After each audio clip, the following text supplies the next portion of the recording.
was her 60th birthday. She lifted her hands and said, "Lord, I am grateful. I am still alive." She had no plans, no party, but she hoped her only son, Ortega, would do something special. And yes, Ortega called her that morning. "Mama," he said, "I have a special gift for you. Come outside the mansion." Titi's eyes brightened. She smiled and slowly walked outside, full of excitement. But the moment she stepped out, her legs stopped.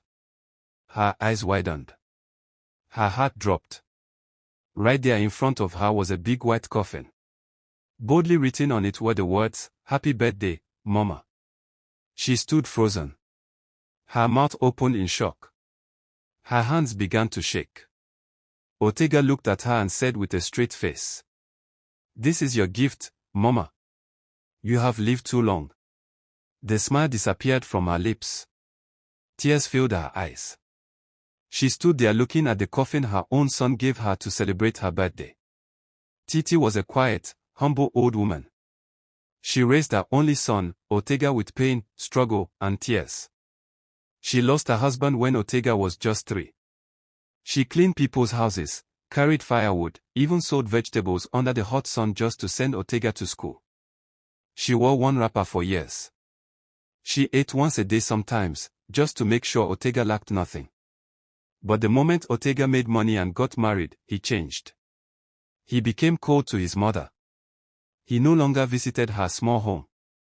He moved to the city with his new wife and forgot the woman who suffered for him. Still, Mama prayed for him every night. "God bless my son," she whispered, even when he hadn't called her for months. Years passed. Mama turned 60. That morning she woke up full of joy. She lit a candle and sang praises. She didn't have much, but she had life. Then something happened. Ortega called her. That alone made her day. She answered the phone quickly. "My son." "Oh, Ortega," she said with joy.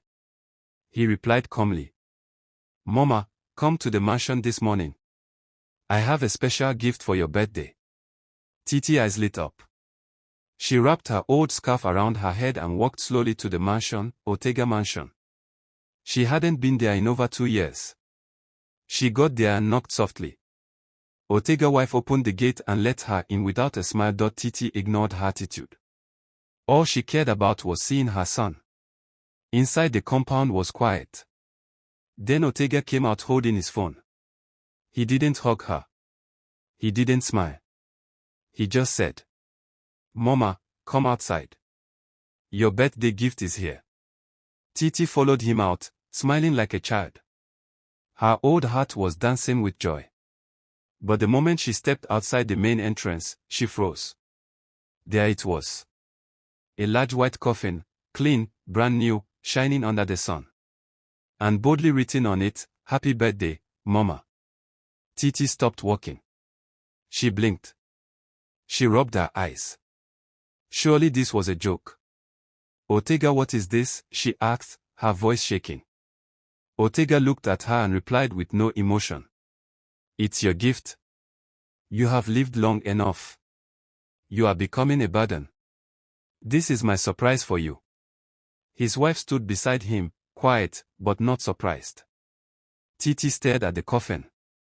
She couldn't move. Her body started to shake. Her legs became weak. Tears dropped from her eyes. She looked at her son, the same boy she had once carried on her back in the rain. She fell on her knees. Her voice cracked. "Ortega, I gave you life. Is this how you repay me?" But Ortega and walked back into the house, leaving his mother staring at a coffin with her name on it. Titi remained on her knees, frozen beside the coffin. Her lips trembled. Her old hands pressed against her chest. The pain in her heart was louder than words. How could her own son give her a coffin as a birthday gift? Was she already dead to him? Had she become that worthless? She sat beside the white coffin with the words, "Happy birthday, Mama," staring back at her like a mockery of everything she ever sacrificed. She thought about the past, how she used to tie Ortega on her back while selling pepper under the sun. How she once gave him her last meal and drank water just to sleep through hunger. She whispered, God, did I raise him wrong? Or did the word steal his heart? Inside the house, Ortega's wife came close and said, why is she taking it personal? We just gave her something expensive. Ortega replied, I am tired of waiting. Every time I call, she's still breathing. Let her know the end is near. His wife laughed and walked into the kitchen. Power Freeze sat down like nothing happened. Meanwhile, neighbors began to peep through the gate. One man whispered, is that a coffin? Another said, I told you that boy has no fear of God. People gathered, whispering, pointing, staring, but no one came close. Mama Ruth still sat beside the coffin. Her hands covered her face. She was ashamed and broken. Then she stood up. She wiped her eyes. She knocked softly on the door. Ortega came out and stood at the door, chewing gum. Mama, what is it now? He asked without care. Titi looked him straight in the eyes. Her voice was calm, but deep. Ortega, I may not be rich. I may be old. But I gave you life. If you no longer want me, you should have told me to go, not hand me death in a box. Ortega looked away. Titi continued. You will not understand this pain now. But one day, when you need love the most, you will remember this coffin. Ortega hissed and slammed the door in her face. That night, Mama Ruth walked back to her small house alone. Heart shattered, tears rolling down her wrinkled cheeks. But she didn't curse him. She didn't ask for revenge. She knelt down again by her bed and prayed. Lord, forgive Ortega, let no one ever give him what he gave me today. 2 months later, something began to happen. Ortega's business started collapsing. He lost 3 contracts in 1 week. His soaring partners pulled out. His account was frozen due to an investigation. He blamed his wife. She blamed his mother. The house was filled with anger and shouting. They stopped eating together.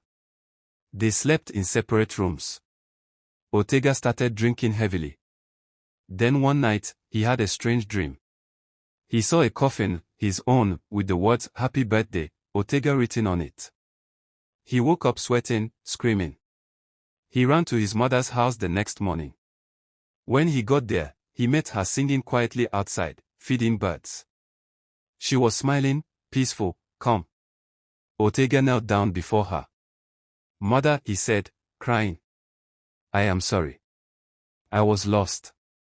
I thought you were a burden. I don't know what came over me. Titi looked at him. Tears filled her eyes again, but this time they were tears of release. My son, I forgave you the same day you gave me the coffin. I just hoped you would come back one day. Ortega wept like a baby. He held his mother's leg, the same legs he once turned away from. After that day, Power Freeze never treated his mother the same. He sold the white coffin. He cleaned up her house. He moved her into a better place. This time, not to bury her, but to honor her. He cooked for her, washed her clothes, and even took her to the hospital for checkups. For the first time in many years, Mama Ruth smiled from her heart. Not because of money. Not because of gifts. But because her son had returned. And Ortega, he found peace again. His business began to rise. Because when you honor the one who gave you life, God will honor your own life, too. Moral lessons. 1. Never forget the person who suffered to raise you. Your mother is not a burden. She is your blessing. 2. Life is short. Don't wait until the grave to show love. Give flowers while they can still smell it. Say thank you while they can still hear it. 3. When you dishonor your parents, you close the door of favor. But when you honor them, God Himself will bless you.